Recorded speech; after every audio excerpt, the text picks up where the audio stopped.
राधा वल्लभ श्री हरिवंश। राधा वल्लभ श्री हरिवंश।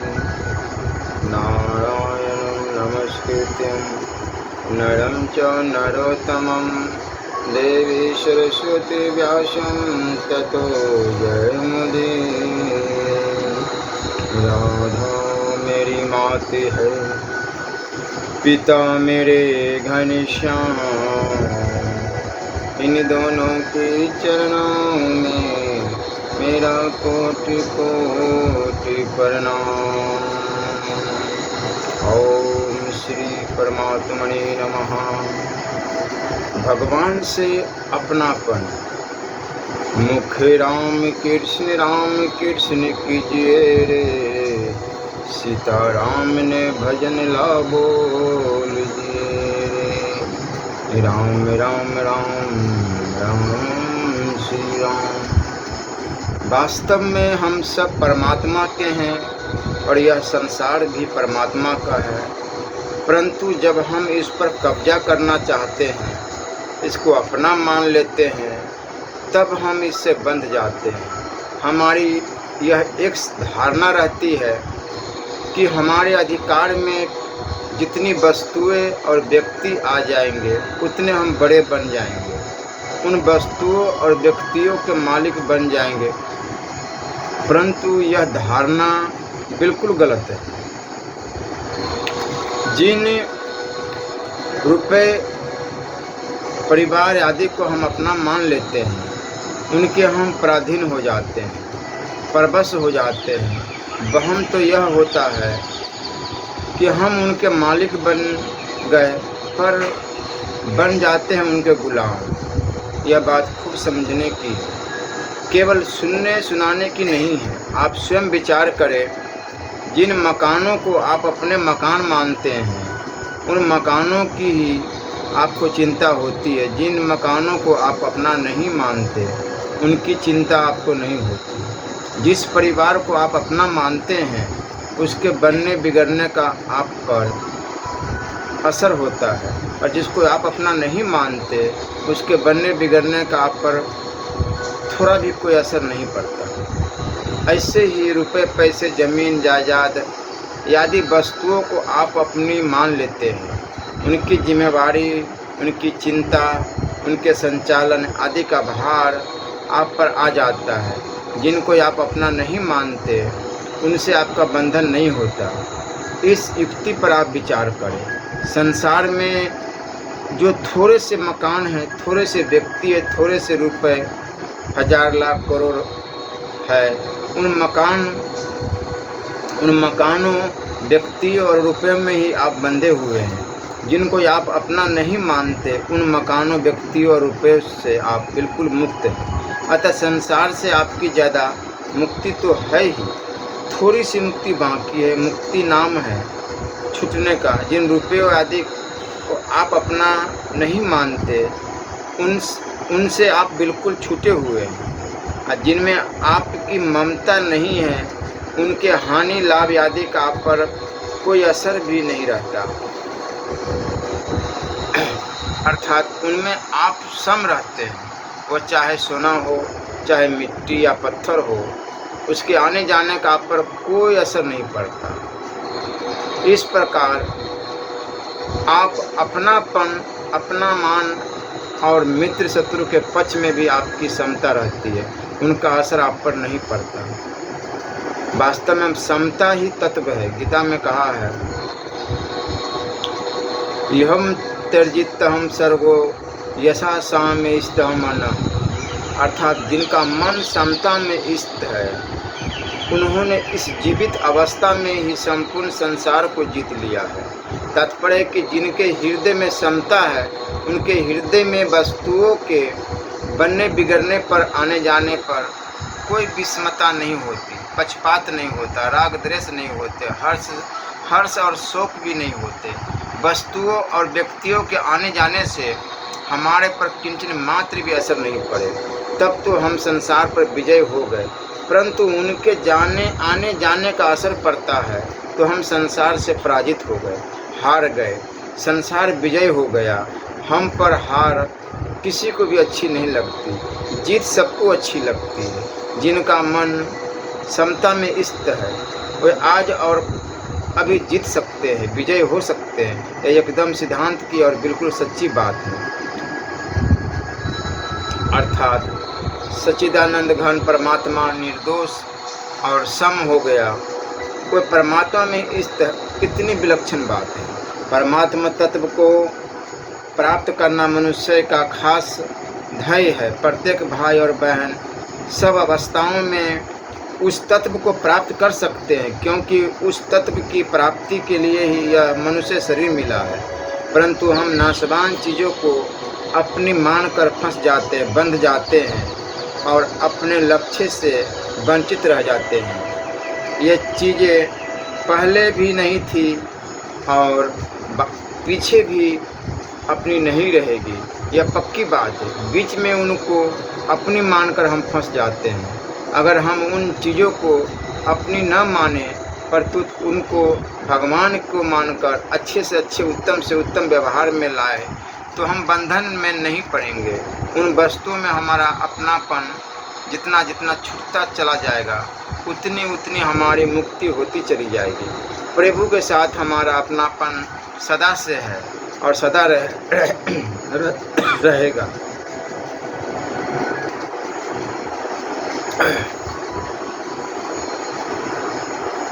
केवल हम ही भगवान से विमुख हुए हैं, भगवान हमसे विमुख नहीं हुए। हम भगवान के हैं और भगवान हमारे हैं। अस अभिमान जाई जनी भोरे, मैं सेवक रघुपति पति मोरे। मीराबाई इतनी ऊंची हुई, इसका कारण उसका यह भाव था कि मेरे तो गिरधर गोपाल दूसरा ना कोई, केवल एक भगवान ही मेरे, दूसरा कोई मेरा नहीं है। सजनों, हम भगवान के हो जाते हैं तो भगवान की सृष्टि के साथ उत्तम से उत्तम बर्ताव करना हमारे लिए आवश्यक हो जाता है। यह सब सृष्टि प्रभु के है, ये सभी हमारे मालिक है। ऐसा भाव रखोगे तो उनके साथ हमारा बर्ताव बड़ा अच्छा होगा। त्याग का, उनके हित का, सेवा का बर्ताव होगा। इससे व्यवहार तो शुद्ध होगा ही, हमारा परमार्थ भी सिद्ध हो जाएगा। हम संसार से मुक्त हो जाएंगे। अतः हम भगवान के होकर भगवान का काम करें। ये सब प्राणी भगवान के हैं, इन सब की सेवा करें। अपना यह भाव बना ले। सर्वे भवन्तु सुखिनः, सर्वे सन्तु निरामया, सर्वे भद्राणि पश्यन्तु माँ कश्चित् दुःख भाग् भवेत्। सब के सब सुखी हो जाए, सब के सब निरोग हो जाए, सबके जीवन में मंगल ही मंगल हो, कभी किसी को दुख न हो। ऐसा भाव हमारे में हो जाएगा तो दुनिया मात्र सुखी होगी कि नहीं इसका पता नहीं, परंतु हम सुखी हो जाएंगे, इसमें संदेह नहीं। आप थोड़ी कृपा करें, इस बात को ध्यानपूर्वक समझें। भक्ति मार्ग में तो केवल भाव बदलना है कि मैं भगवान का हूँ और भगवान मेरे है। संसार मेरा नहीं है और मैं संसार का नहीं हूँ। गीता में भी आया है, अनन्य होकर भगवान का चिंतन करने का तात्पर्य है कि मैं केवल भगवान का हूँ और केवल भगवान मेरे। ऐसा करने वाले के लिए भगवान कहते हैं त्यागम सुलभ, अर्थात जो अनन्य चेता होकर मेरा स्मरण करता है उसको मैं सुलभता से मिल जाता हूँ। सजनों, जो व्यापार करना चाहता है उसको यदि कोई बढ़िया बात बता दे तो वह उसे छोड़ेगा नहीं, क्योंकि उसमें लाभ बहुत होता है। ऐसे ही जो अपनी आध्यात्मिक उन्नति चाहता है उसके लिए बड़ी श्रेष्ठ और सीधी सादी बात यह है कि वह मैं भगवान का हूँ, भगवान मेरे है, यह मान ले। यह मान्यता अगर ढूंढ हो जाए तो आज ही पूर्णता हो सकती है। अगर इस मान्यता को मिटाओगे नहीं तो समय पाकर स्वतः ही पूर्णता हो जाएगी। अतः इतनी कृपा करे, मेहरबानी करे कि मैं भगवान का हूँ और भगवान मेरे हैं। यह बात पक्की मान ले, सच्ची बात है, आपको धोखा नहीं देता हूँ। पहले आप भगवान के थे, अंत में भगवान के ही रहेंगे और अब भी भगवान के ही है। आप माने या न माने पर आप भगवान के ही है, इसमें संदेह नहीं है। सब मम प्रिय सब मम उपजाए, ईश्वर अंश जीव अविनाशी, ममे बांसो जीव लोके। इस प्रकार भगवान और संत कहते हैं कि यह जीव परमात्मा का अंश है। यद्यपि हम परमात्मा के ही है, तथापि हम परमात्मा के हैं ऐसा जब तक नहीं मानोगे तब तक परमात्मा के होते हुए भी लाभ नहीं ले सकोगे। जब तक हम परमात्मा से विमुख रहेंगे तब तक हमें शांति प्रसन्नता नहीं मिलेगी, आनंद नहीं मिलेगा। सन्मुख होई जीव मोहि जब ही, जन्म कोटि अगनाश ही तभी। भगवान के सम्मुख होते ही करोड़ों जन्मों के पाप नष्ट हो जाएंगे।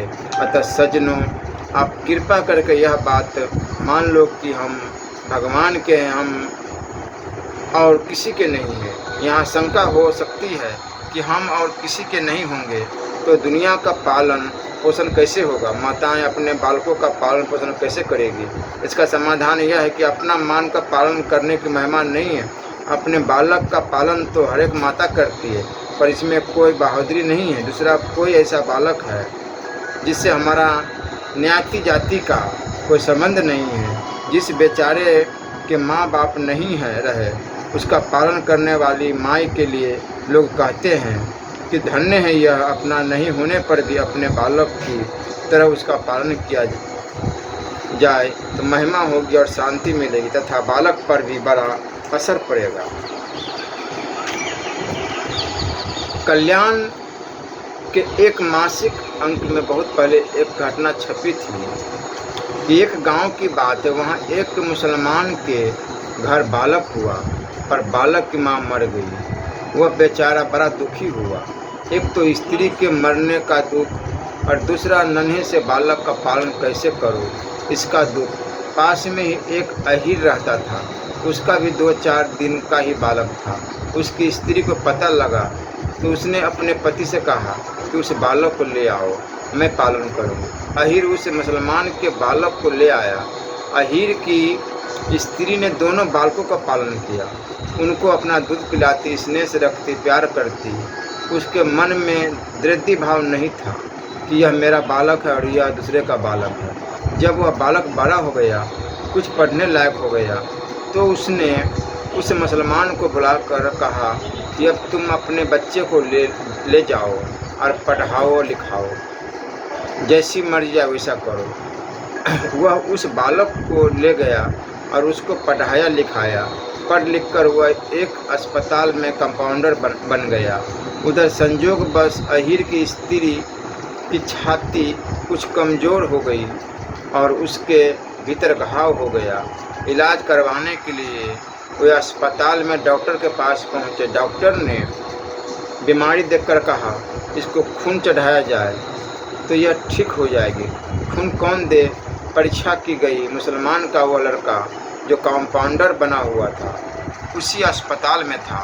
देव योग से उसका खून मिल गया। उस माई ने तो उसको पहचाना नहीं, पर उस लड़के ने उसको पहचान लिया कि यही मेरा पालन करने वाली माँ। बचपन में उसका दूध पीकर पला था, इस कारण खून में एकता आ गई थी। डॉक्टर ने कहा इसका खून चढ़ाया जा सकता है। उससे पूछा गया कि क्या तुम खून दे सकते हो? उसने कहा कि खून तो मैं दे दूंगा, पर 200 रुपये लूँगा। अहीर ने उसको 200 रुपये दे दिए। उसने आवश्यकता अनुसार अपना खून दे दिया। वह खून उस माँ को चढ़ा दिया गया, जिससे उसका शरीर ठीक हो गया और वह अपने घर चली गई। कुछ दिनों बाद वह लड़का अहीर के घर गया और 1000-2000 रुपये माँ के चरणों में भेंट करके बोला कि आप मेरी माँ हैं, मैं आपका ही बच्चा हूँ, आपने ही मेरा पालन किया है, ये रुपये आप ले लें। उसने लेने से मना किया तो कहा कि ये आपको लेने ही पड़ेंगे। उसने अस्पताल की बात याद दिलाई कि खून के 200 रुपये मैंने इसलिए लिए थे कि मुफ्त में आप खून नहीं लेती और खून न लेने से आपका बचाव नहीं होता। यह खून तो वास्तव में आपका ही है, आपके दूध से ही मैं पला हूँ, इसलिए मेरा यह शरीर और सब कुछ आपका ही है। मेरे रुपए शुद्ध कमाई का है। आपकी कृपा से मैं लहसुन और प्याज भी नहीं खाता हूँ। पवित्र अपवित्र गंदी चीज़ों में मेरी अरुचि हो गई है, अतः ये रुपए आपकी लेने ही पड़ेंगे। ऐसा कहकर उसने रुपए दे दिए। अहीर की स्त्री बड़े शुद्ध भाव वाली थी, जिससे उसके दूध का असर ऐसा हुआ कि वह लड़का मुसलमान होते हुए भी अपवित्र चीज़ नहीं खाता था। आप विचार करें, जितनी माताएं हैं सब अपने अपने बच्चों का पालन करती ही है। हम सबका पालन बहनों माताओं ने ही किया है, परंतु उनकी कोई कथा नहीं सुनाता, कोई बात नहीं करता। अहीर की स्त्री की बात आप और हम करते हैं, उसका हम पर असर पड़ता है कि कितनी विशेष दया थी। उसके हृदय में, उसके मन में यह भेदभाव नहीं था कि दूसरे के बच्चे का मैं कैसे पालन करूं। इसलिए आज हम लोग उसका गुण गाते हैं कि कितनी श्रेष्ठ माँ थी, जिसने दूसरे बालक का भी पालन किया और पालन करके उसके पिता को सौंप दिया। अपने बच्चों का पालन तो कुतिया भी करती है, इसमें क्या बड़ी बात है। चाहे तो अपने बालकों को अपना न मानकर ठाकुर जी का मानकर पालन करो, और चाहे जो अपने बालक नहीं है उनका पालन करो तो बड़ा पुण्य होगा। परंतु ममता करने से पुण्य खत्म हो जाता है। मैं अपने बच्चों का पालन करूं, अपने जनों की रक्षा करो, यह अपनापन ही आपके पुण्य का भक्षण कर जाता है। इसलिए सज्जनों, आप कृपा करके अपने कुटुंबों को भगवान का माने। छोटे बड़े जितने हैं सब प्रभु के हैं, उनकी सेवा करें और प्रभु से कहे कि हे नाथ, हम आपके ही जनों की सेवा करते हैं। यदि आप ऐसा करने लग जाए तो भगवान पर इसका एहसान हो जाए। भगवान भी कहेंगे कि हाँ भाई, मेरे बालकों का पालन किया। आप ममता करेंगे तो भगवान पर कोई एहसान नहीं। अपने बच्चों का पालन तो सब करते हैं, केवल यह भाव रखे कि ये हमारे नहीं हैं, ये ठाकुर जी के हैं। जीवन सफल हो जाएगा सज्जनों। गीता में कर्म योग, ज्ञान योग और भक्ति योग, इन तीनों में ही ममता और अहंता की त्याग की बात आई है। अहंकारं बलं दर्प कामः क्रोध परिग्रहं विमुच्य निर्ममं शांतो ब्रह्म भुवायं कल्पते।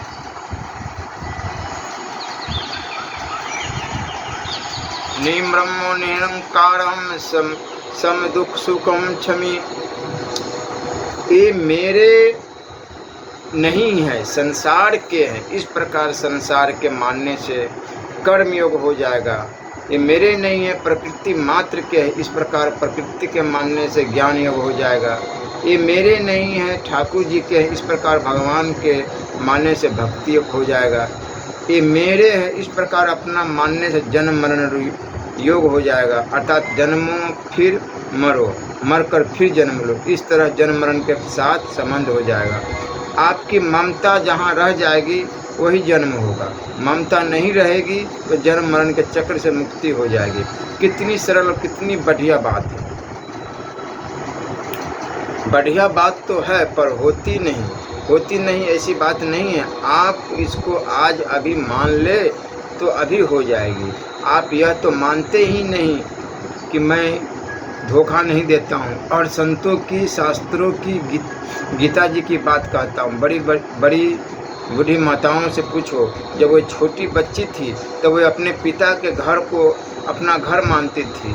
उस घर में उन्हीं का ममता थी कि यह मेरा घर है, परंतु विवाह होने के बाद वो पति के घर को अपना घर मानने लग गई। ससुराल वाले अपने ही हो गए। अतः मेरापन बदलना तो आपको आता ही है। ससुराल में रहते रहते वह इतनी रच पच जाती है कि उसको यह ख्याल ही नहीं आता कि मैं कभी इस घर की नहीं थी। परिवार फैल जाता है, बेटे पोते हो जाते हैं, पोते का विवाह भी हो जाता है और उसकी बहू आकर घर में खटपट मचाती है तो वह बूढ़ी दादी माँ कहती है कि इस पराई जाई छोकरी ने आकर मेरा घर बिगाड़ दिया। घर खोयो पराई जाई। अब उस बूढ़ी माँ से कोई पूछे कि यह तो पराई जाई है पर आप यहाँ जन्मी थी क्या? उसको याद ही नहीं कि मैं तो पराई जाई हूँ, वह यही मानती है कि मैं तो यहाँ की ही हूँ। बोलो अपनापन बदल गया कि नहीं? वह पराई जाई छोकरी भी एक दिन कहेगी कि यह मेरा घर है। आज आप उसको भले ही पराई जाई कह दो, पर यह घर भी उसको हो जाएगा। माताओं, जो घर अपना नहीं था वह घर भी अपना हो गया। फिर भगवान का घर तो पहले से ही अपना है। भगवान कहते हैं, ममे वांसो जीवलोके जीवभूतः सनातन। अब हम सब के सब उस परमात्मा के अंश है, उस प्रभु के लाडले पुत्र है। हम चाहे कपुत हो या सपुत, पर है तो प्रभु के ही। कुपुत्रो जायते कचिदपि हम कुमाता न भवति। पुत्र तो कुपुत्र हो सकता है, पर माता कभी कुमाता नहीं होती। ऐसे ही हमारे प्रभु कभी कुमाता कुपिता नहीं होते। वो देखते हैं कि यह अभी बच्चा है, गलती कर दी, परंतु फिर क्या, प्यार करने के लिए तैयार है।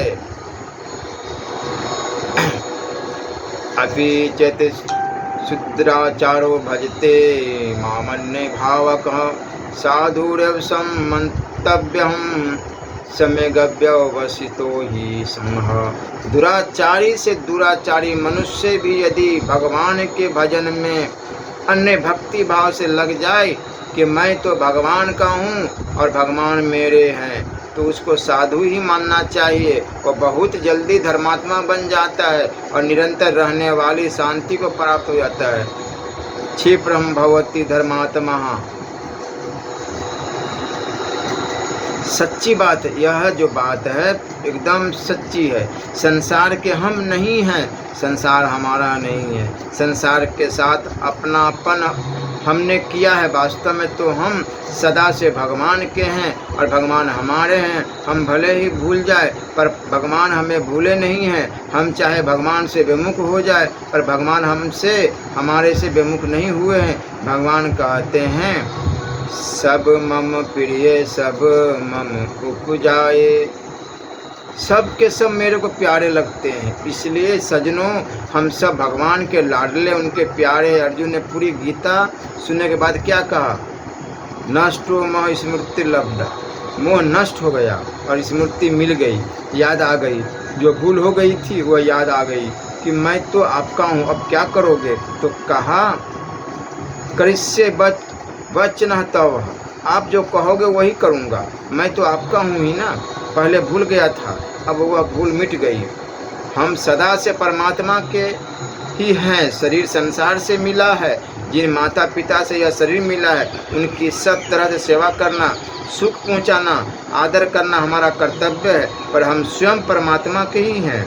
इस बात को ज्ञानी भक्त प्रहलाद जी जानते थे। पिताजी कहते हैं कि तुम भगवान का नाम मत लो, उनका भजन मत करो, यदि करोगे तो मार दिए जाओगे। परंतु प्रहलाद जी इस बात से भयभीत नहीं होते। उनके पिता हिरण्यकशिपु अपने स्त्री कयाधु से कहा कि तू अपने लड़के को जहर पिला दे। कयाधु पतिव्रता थी, उसकी गोद में प्रहलाद है और हाथ में जहर का प्याला। माँ के द्वारा बच्चे को जहर पिलाया जाना बड़ा कठिन काम है। प्रहलाद जी अपनी माँ से कहते हैं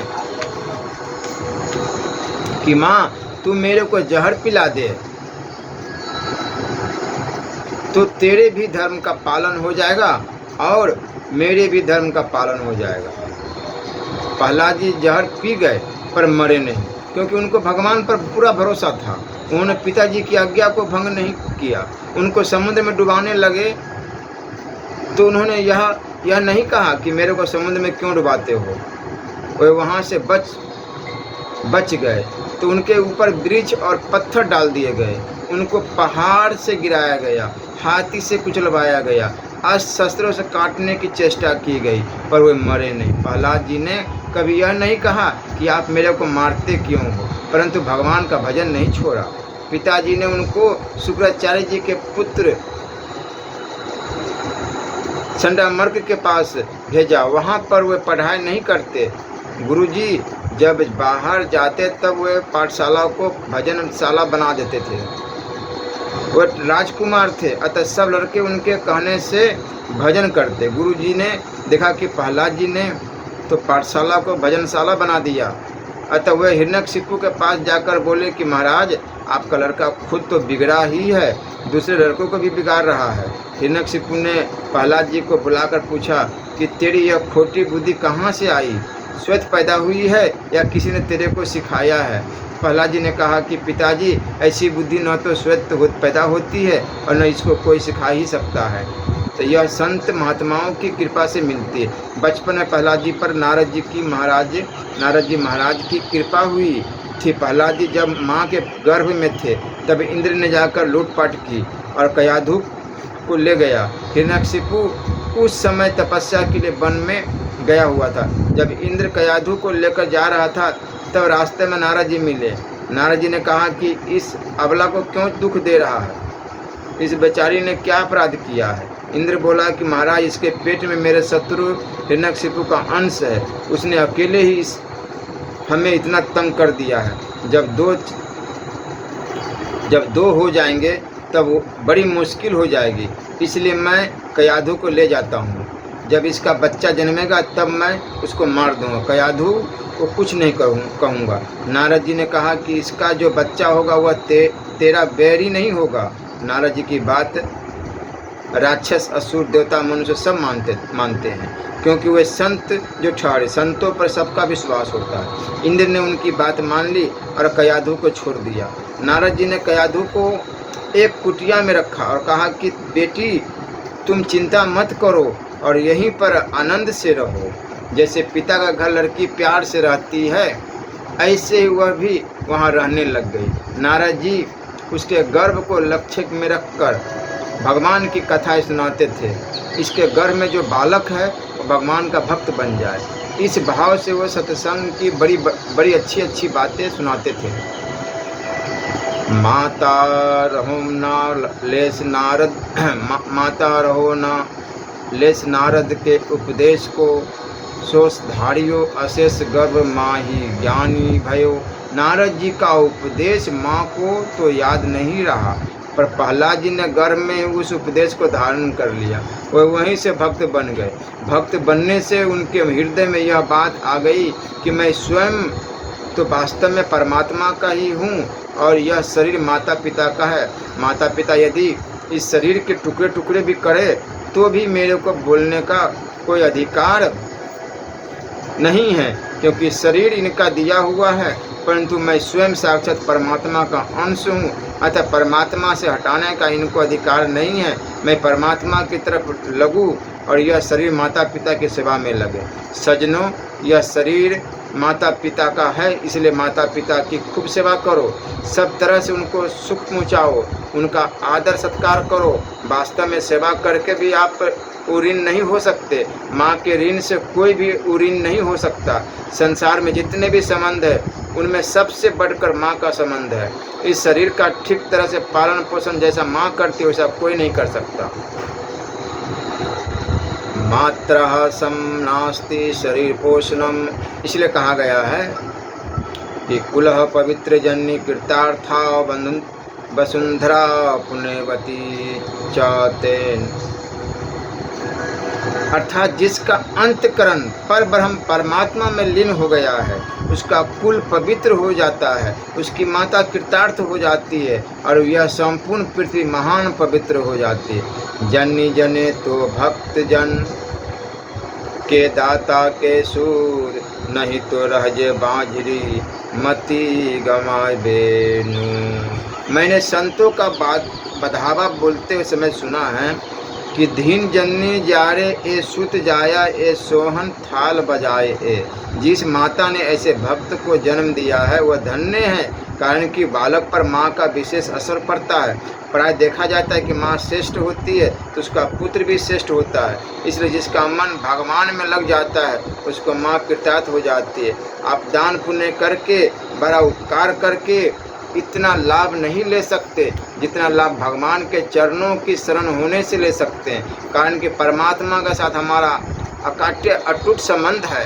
यह संबंध कभी भी टूट नहीं सकता। यह संबंध को जीव ही भूला हुआ है, भगवान नहीं भूले। इसलिए जीव के ऊपर ही भगवान की तरफ चलने की जिम्मेदारी है। भगवान तो अपनी ओर से कृपा कर ही रहे हैं, चाहे वो कैसा ही क्यों न हो। भगवान सबका पालन भरण पोषण करते हैं, पापी को भी दंड देकर सुधारते हैं, नरकों में डालकर पवित्र करते हैं। इस तरह भगवान तो संपूर्ण जीवों का पालन पोषण करने में, उनको पवित्र करने में लगे हुए हैं। भगवान कहते हैं, सन्मुख होई जीव मोहि जब ही, जन्म कोटि अब नासहि तब ही। जीव ही भगवान से विमुख हुआ है, इसलिए इस पर ही भगवान के सम्मुख होने की जिम्मेवारी है। जहाँ सन्मुख हुआ बेड़ा पार हो गया।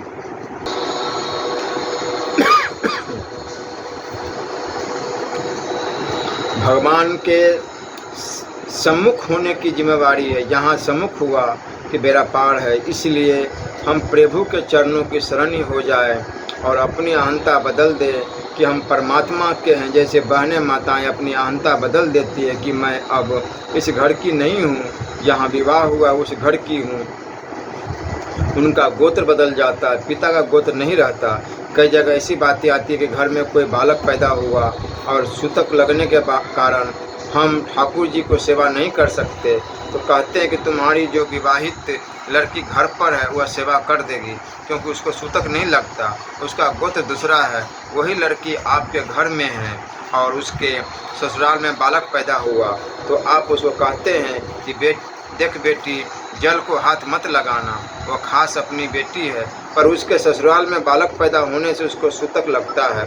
ऐसे ही आप अपनी अहंता बदल दे कि हम तो भगवान के हैं, तो आप वास्तविकता पर पहुंच जाएंगे। हम अपनी तरफ से भगवान की अपना मान नहीं मानते नहीं, पर भगवान अपनी तरफ से हमें अपना मानते हैं। मानते ही नहीं, जानते भी है। बच्चा माँ को अपनी माँ मानता है, पर कभी कभी अड़ जाता है कि तू मेरा कहना नहीं मानती तो मैं तेरा बेटा नहीं बनूंगा। माँ हंसती है, क्योंकि वह जानती है कि बेटा तो मेरा ही है।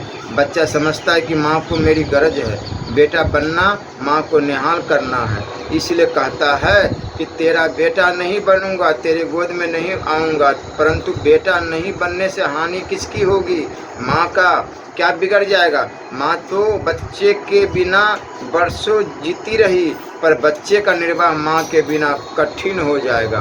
बच्चा उल्टे माँ पर एहसान करता है, ऐसे ही हम भी भगवान पर एहसान कर सकते हैं। भगवान के एक बड़े प्यारे भक्त, नाम याद नहीं है, वे रात दिन भगवत भजन में तल्लीन रहते थे। किसी ने उनके लिए एक लंबी टोपी बनाई, उस टोपी को पहनकर वे मस्त होकर कीर्तन कर रहे थे। कीर्तन करते करते वे प्रेम में इतने मग्न हो गए कि भगवान स्वयं आकर उनके पास बैठ गए और बोले कि भगत जी, आज तो आपने बड़ी ऊंची टोपी लगाई। वे बोले कि किसी के बाप की थोड़े ही है, मेरी है। भगवान ने कहा, मिजाज करते हो? तो बोले कि मांग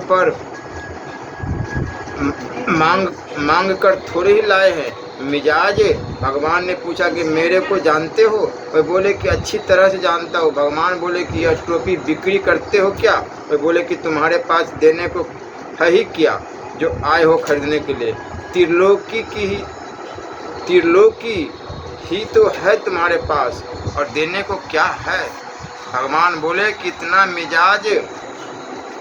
तो वे बोले कि किसी का उधार लाए हैं क्या? भगवान ने कहा कि देखो, मैं दुनिया से कह दूंगा कि ये भगत कुछ नहीं है, तो दुनिया तुम्हारे को मानेगी नहीं। तो बोले कि अच्छा, आप भी कह दो, हम भी कह देंगे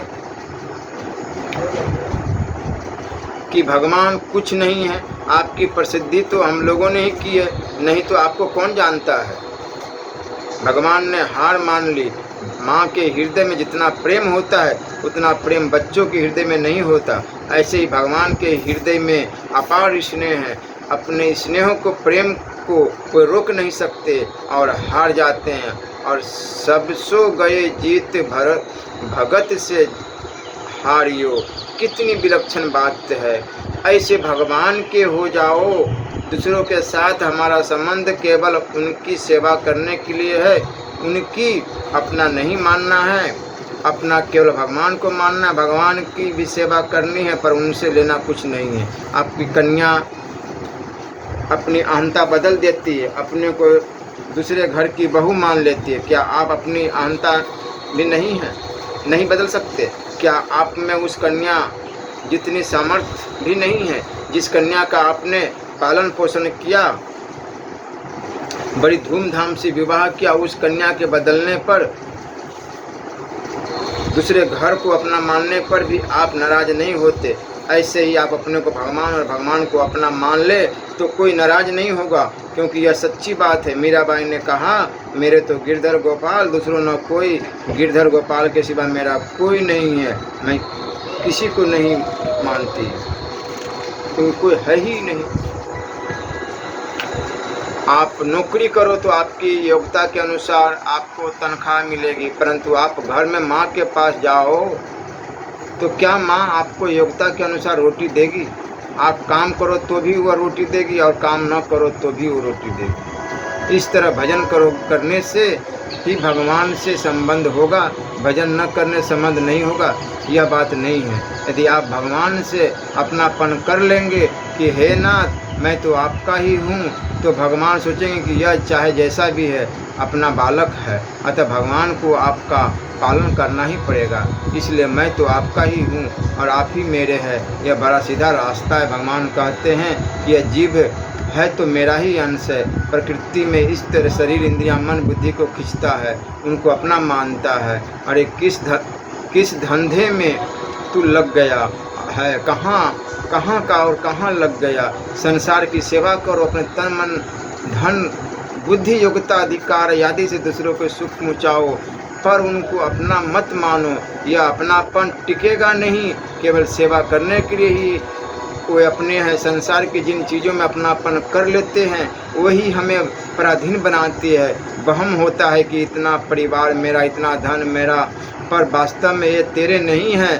तू इतना इनका हो गया, इनके पराधीन हो गया, न तो ये हमारे साथ रहेंगे और न हम इनके साथ रहेंगे। इसलिए बड़े उत्साह और तत्परता से इनकी सेवा करो तो दुनिया भी राजी हो जाए और भगवान भी राजी हो जाए। आप भी सदा आनंद में मौज में रहे। जब सेवा करने वाला नहीं मिलता तब सेवा चाहने वाला दुखी रहता है, परंतु सेवा करने वाला सदा सुखी रहता है, आनंद में रहता है। बोलो राधे राधे। राधा वल्लभ लाल की जय।